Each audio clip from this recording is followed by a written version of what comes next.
আপনি আলহামদুলিল্লাহ আল্লাহর রহমতে আমাদের চিকিৎসায় এখন সম্পূর্ণরূপে সুস্থ মনে করতেছেন নিজেকে? আলহামদুলিল্লাহ আল্লাহর রহমত। সম্পূর্ণরূপে আল্লাহর রহমতে সুস্থ মনে করছেন। আপনার বর্তমানে শারীরিক বা মানসিক কোনো সমস্যা আছে কি? না, এখন আলহামদুলিল্লাহ কোনো আল্লাহর সব দিক দিয়ে ভালো। জি, ঘুম, খাওয়া-দাওয়া যা আছে সব আল্লাহর ভালো। আসসালামু আলাইকুম রাহমাতুল্লাহি ওয়া বারাকাতুহু। আমি doctor Mohammad Aslam, DHMH BHB Dhaka, BHMH on course Dhaka বিশ্ববিদ্যালয়। বর্তমানে বিশ্বনন্দিত ক্যান্সার চিকিৎসক অধ্যক্ষ ডক্টর এস এম সারোয়ার স্যারের চেম্বার গণস্বাস্থ্য হোমিওতে এজ এ ক্যান্সার চিকিৎসক হিসেবে নিয়োজিত আছি। আজকে আমরা আল্লাহর রহমতে চলে যাব সরাসরি একটা রোগীর কাছে, যে রোগীটা প্রোস্টেটিক ক্যান্সারে আক্রান্ত হয়ে চিকিৎসার জন্য আমাদের এখানে আসেন। আল্লাহর রহমতে আমাদের এখান থেকে চিকিৎসা নিয়েছেন, নিয়ে বর্তমানে রোগীটা সম্পূর্ণরূপে সুস্থ আছে।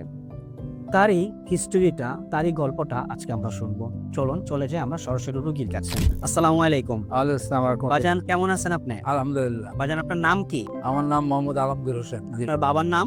মজিবুর হক। আপনার মায়ের নাম? ফাতেমা বেগম। আপনার বাসা কোথায় বাজান? আমাদের বাড়ি মাতোয়াল। মাতোয়ালে কি আপনারা স্থানীয়? না, স্থানীয় না, আমার বাইরে এখন বাড়ি গেছে আসা। মাতোয়ালে এসে বাড়ি করছেন? জি, মাতোয়াল কোন কোন এলাকাতে বা কিভাবে আমরা আপনাকে চিনতে পারি? মাতোয়াল দক্ষিণ পাড়া মুসলিমনগর। ওইখানে গিয়ে কি বললে আপনাকে চিনা যাবে? আপনার আমার নাম বললেই হবে যে আলমগীর সাহেব বাসা কোথায়? আলমগীর সাহেবের বাসা কোথায়? ধরাবাড়ি। আচ্ছা বাজান, আপনার বর্তমান বয়স কত চলতেছে? কত 70? 70 চলতেছে। উনি কি হয় আপনার? আমার ছেলে। আপনার ছেলে। ভাইজান আপনার নাম? আমার নাম মোহাম্মদ নাজমুল হাসান উজ্জ্বল। কোথায় জবে আছেন? আমি একটা ব্যাংকে কর্মরত আছি আর কি। ব্যাংকে কর্মরত আছেন। আচ্ছা, তো আপনার বাবার বিষয়ে আমার মনে হয় আপনি খুব ভালো কথা বলতে পারবেন। আপনার বাবার বিষয়টাতে, উনি বয়স্ক মানুষ, আমি এতটা না করে আমি আপনার সাথে সরাসরি কথা বলতেছি। আপনার বাবা সর্বপ্রথম কি সমস্যা হয়েছিল ভাই? গত বছর 2025-এ বছরের শুরুর দিকে আর কি, তো বাবার ঘন ঘন প্রস্রাব, তারপরে হচ্ছে প্রস্রাবের রাস্তায় কিছুটা জ্বালাপোড়াও হইতো, এবং এর কারণে উনি দেখা গেছে যে রাতের বেলা মাঝে মধ্যে ঘুমের মধ্যে প্রায় ঘুম ভেঙে তারপর উনি ওয়াশরুমে যেতে হইতো কয়েকবার।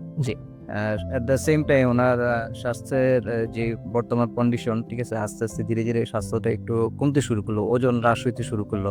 বিভিন্ন ধরনের জটিলতা দেখি আমরা, অনেক আগে থেকে ডায়াবেটিস ছিল না, তো আমরা একটা পর্যায়ে যে সিদ্ধান্ত নিলাম বাসার সবাই, বাংলাদেশের যে বারডেমের হসপিটাল আছে, তো ওখানে যে আমরা যে নিয়মিত যে চিকিৎসাগুলো করে বা যেখানে পরীক্ষা নিরীক্ষা করে, ওখানে বিশেষজ্ঞ চিকিৎসকের শরণাপন্ন হবে। তো আমরা সেখানে বিশেষজ্ঞ চিকিৎসকের শরণাপন্ন হয়ে উনি নানান ধরনের পরীক্ষা নিরীক্ষা অনেক অনেক পরীক্ষাই করলেন, অনেক ধরনের পরীক্ষা করলেন। পরীক্ষা নিরীক্ষা করার পরে উনি একটা সময় আইডেন্টিফিকেশন করতে পারলেন যে না, আমরা এই ধরনের একটা রোগে আক্রান্ত হয়েছি। কি রোগে আক্রান্ত হয়েছিল সেটা? সেটা ওই যে প্রস্টেটিক। প্রোস্টেটিক ক্যান্সারে আক্রান্ত হয়েছেন আপনারা। আচ্ছা, তারপর ওনাদের বক্তব্য কি ছিল? তো ওনাদের বক্তব্য ছিল যে এখন এই ধরনের চিকিৎসা আসলে বাংলাদেশে খুবই ব্যয়বহুল।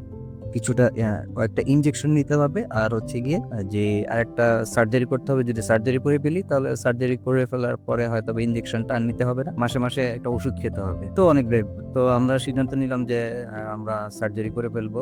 সার্জারি করেছেন আপনারা পরবর্তীতে? আচ্ছা আচ্ছা। সার্জারি করার পরে তো অনেক ফলো আপের আকার থাকতে বললেন আর কি। তো আল্লাহর রহমত আমি অনলাইনের মাধ্যমে এখানে এই জায়গাটার আমি সন্ধান পাই। যে সন্ধান পেয়ে, ঠিক আছে, আমি এখানে আসি। এখানে এসে আমি গত 6-7 মাস ধরে আমি চিকিৎসা নিচ্ছি। বর্তমানে চিকিৎসা নেওয়ার পরে আমি বর্তমান যে একদম লেটেস্ট যে রিপোর্ট, এই রিপোর্ট অনুযায়ী দেখতেছি যে আল্লাহর রহমতে আমার বাবা একটা অনেক সুস্থ আছেন। সম্পূর্ণরূপে সুস্থ আছেন আল্লাহর রহমতে। আচ্ছা, তো 6 মাসের মাথায় ওনারা যে রিপোর্টগুলা করছে, আমি সেই রিপোর্টগুলো আমি আপনাদেরকে একটু বলি। রিপোর্টগুলোতে আলহামদুলিল্লাহ আল্লাহর রহমতে উনি বর্তমানে সম্পূর্ণরূপে ওনার যে ক্যান্সারিয়াস প্রবলেমটা ছিল সেই প্রবলেমটা এখন বর্তমানে নাই। উনি মানসিকভাবে এবং শারীরিকভাবে সম্পূর্ণরূপে আলহামদুলিল্লাহ আল্লাহর রহমতে ভালো আছেন। চলুন রোগীর মুখ থেকে একটু শুনে আছি উনি মানসিকভাবে এবং শারীরিকভাবে বর্তমানে কি অবস্থা আছেন। বাজান, আমি আপনার কাছে আবার একটু আসলাম। আপনি আলহামদুলিল্লাহ আল্লাহর রহমতে আমাদের চিকিৎসায় এখন সম্পূর্ণরূপে সুস্থ মনে করতেছেন নিজেকে? আলহামদুলিল্লাহ আল্লাহর রহমত। সম্পূর্ণরূপে আল্লাহর রহমতে সুস্থ মনে করছেন। আপনার বর্তমানে শারীরিক বা মানসিক কোনো সমস্যা আছে কি? না, এখন আলহামদুলিল্লাহ কোনো সময় আল্লাহর সব দিক দিয়ে ভালো। জি, ঘুম, খাওয়া-দাওয়া যা আছে সব আল্লাহর ভালো। আমরা আজকে মোহাম্মদ আলমগীর হোসেন স্যারের দীর্ঘায়ু কামনা করছি, এবং ওনাকে যাতে আল্লাহ তাআলা এখন যেমন ক্যান্সারটা নেগেটিভ আসছে, আল্লাহ যে কয়দিন হায়াতে বাঁচায় রাখে, উনি যাতে সুস্থ সুন্দরভাবে বেঁচে থাকতে পারে সেই কামনায় আজকে আমরা আমাদের এই অনুষ্ঠান শেষ করছি। ধন্যবাদ সবাইকে। আসসালামু আলাইকুম ওয়া রাহমাতুল্লাহি ওয়া বারাকাতুহু।